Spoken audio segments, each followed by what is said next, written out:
James. Good morning, everyone. My name is Richard Alcock. I'm Stakeholder Engagement Manager at Western Power Distribution, and I'm also responsible for our customer vulnerability strategy. And it's the first discussion session is actually means we in terms of my group, we've definitely got the right people here today to discuss this, because that was number one priority, particularly around vulnerability and fuel poverty in the session we just had. So it's fantastic that you've joined us there today. And I'm looking forward to some discussions after this session. So if you could just move us on to the first slide, please. Thank you. So as I say, I'm responsible for our WPD's customer vulnerability strategy. And that strategy has been updated continually over the last 8 years. And it's been delivering some tremendous results for customers. But importantly, that's because we built it with yourselves as stakeholders to continually identify the new services that we can deliver and expand our understanding of vulnerability and deliver support to customers. At its heart, it starts with support we can provide customers during a power cut for those customers that will be more vulnerable to losing their power. And that's on our priority services register, which is a register of customers that have that particular vulnerability to a power cut for a full range of reasons, whether that's a temporary reason because they've just left hospital and will be vulnerable to a power cut, or whether that's because of their ongoing situation, such as health issues that would make them vulnerable in those circumstances.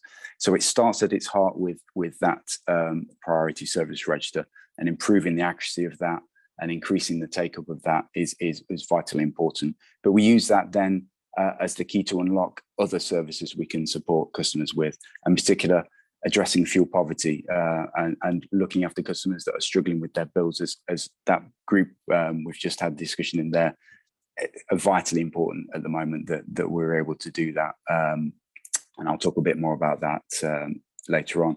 But we've also increasingly over the past couple of years been looking at how we can support customers in participating in this energy transition to a smart, low carbon future, and making sure that they're not left behind in that situation and actually can participate and access the opportunities that provides to provide them benefits, whether that's in reducing their bills or accessing low carbon technology.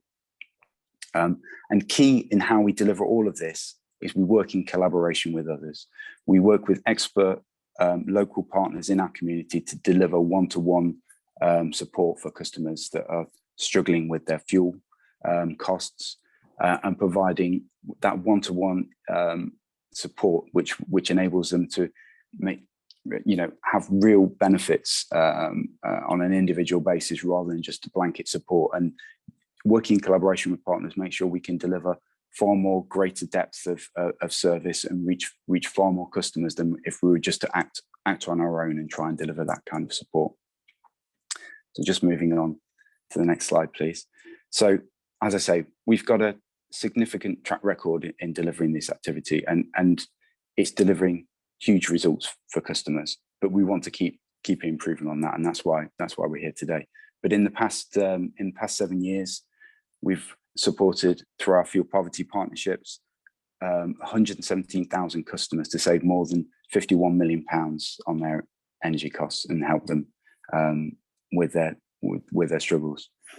We've got customers that are rating our service for our priority service register at over 9 out of 10 in satisfaction. And we've got a network, importantly, of 149 referral partners that are out there actively seeking out customers that would benefit from being on the priority service register and registering those customers or referring them onto Western Power Distribution, expanding that reach of our PSR. So just moving on, please, James. So there are 3 key areas we want to focus in on today, thinking about our strategy and thinking about the activity we need to undertake this year to keep improving on what we're doing and keep expanding the support we can provide to vulnerable customers. The first of those is extending the reach of our priority services register. Now, having an accurate and up-to-date priority services register is fundamental to be able to provide the support that customers need. And as I mentioned, we use referral partnerships to identify those hard-to-reach customers that would perhaps not know about the priority service register, or maybe not think that they should be registered on that. And we can identify those customers and add them to there. We use social indicator mapping that identifies gaps in the PSR and likely eligibility to be on the PSR. And we help our partners to target those areas and increase the uptake in those areas where we do have gaps in the PSR. We currently have a reach of, we estimate, around 61.5% of eligible households that could be on our PSR. That equates to around 1.9 million households currently registered. But we're looking to continually increase that. And by the end of the next price control period, we want to hit at least 75% reach of the PSR. And in terms of those with critical medical needs, we want to reach a target of 80% of customers on the PSR. So we're keen today to learn from you what actions we could be undertaking to extend that reach. Next slide, please, James.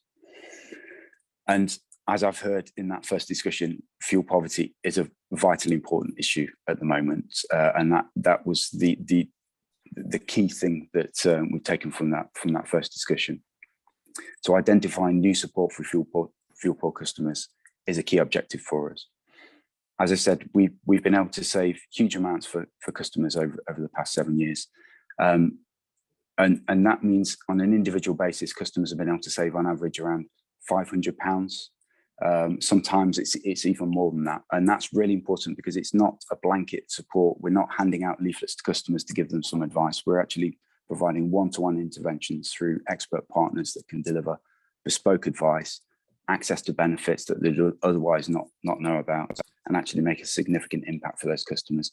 I've been in this role now for just over 2.5 years, and I knew before the kind of services that WPD were providing for customers, but being in this role and understanding and listening to the case studies that I hear from the partners, it's quite humbling to understand the level of support we're able to provide. But importantly, we just want to keep improving that. And the way we've been able to do that in the past is through innovative approaches. And we have an annual £90,000 energy affordability fund that we run each year that looks for opportunities to support pilot schemes to identify new support that we can then transfer into business as usual activities. Last year, we looked at digital exclusion. As increasingly more and more services are moving online, customers can be left behind in that and not be able to access those services that they need. So we looked at projects that could support the uptake and removal of barriers in that area. The year before that, we looked at adapting our services in light of the pandemic, where customers weren't able to get the same support, and looking at the different support that we could provide them during a quite challenging time with the pandemic. So today we're interested to see for our fund this year, what are the key challenges facing customers that are struggling with fuel poverty, and what areas could we identify as piloting new support and schemes that will be able to support individual customers. So moving on to the final area I want to discuss today is looking forward to the future. We want to make sure that customers aren't left behind in this energy transition and are able to access the benefits. We don't want it to just be about those early adopters that are able to participate in new and innovative activities. We want to make sure that vulnerable customers are able to participate too. And one of the key areas we've been challenged by stakeholders to look at is around the uptake of low carbon technologies, and specifically the uptake of disabled drivers with electric vehicles. So we've commissioned a project that's building on existing research that's out there, that's other companies have done to identify those barriers to that participation. And we're looking at what practical trials can WPD undertake to actually start to make changes and support customers in taking up those electric vehicles. We've identified a long list of trials that we could undertake, and we've narrowed those down to 6 key trials that we think, using looking at the value that those trials would deliver for the customers, we've been able to narrow them down so that they look at 3 areas. The first is increasing the support for acquisition of electric vehicle. The second is looking at support for home charging, and the third is looking at how we support public charging infrastructure in our role as the electricity distributor for this region. So if we move on to the next slide, please, James. In terms of those 3 areas, the 6 trials that break down across, as I say, acquisition, home charging, and public charging. In terms of acquisition, we could provide one-to-one support for vulnerable customers through the same method we do for our fuel poverty schemes. That's using expert partners to go out and provide one-to-one support to customers that are looking to transfer from their traditional vehicle over to an electric vehicle. Or we could provide dedicated WPD resource to answer questions and contact vulnerable customers to support them with that process. On the home charging side, we're looking at whether we could provide additional support and service through our online connections portal to provide them information such as around access to grants that are available or information on accessible charging. Or we could provide support to customers during power cuts to give them peace of mind that if they do purchase an electric vehicle, then they're not going to be in a difficult situation if there is a power cut or a severe long-term power cut. We could provide support around alternative transport. The final area we're looking at is 2 ways in which we could support local authorities to provide an accessible charging infrastructure, whether that's a dedicated resource to support them plan that infrastructure, or trialing projects around what data we could provide to local authorities to map out where would be suitable to provide accessible EV charging. So again, we're keen to understand which of these would be, in your view, most appropriate for us to undertake, but key, which ones do you think would provide value to customers if we were to undertake those as practical trials and deliver support for customers? So we'll move into a breakout session and discuss these questions, but before that I want to hand over to my colleague Ellie, who will take you through a discussion on our social contract.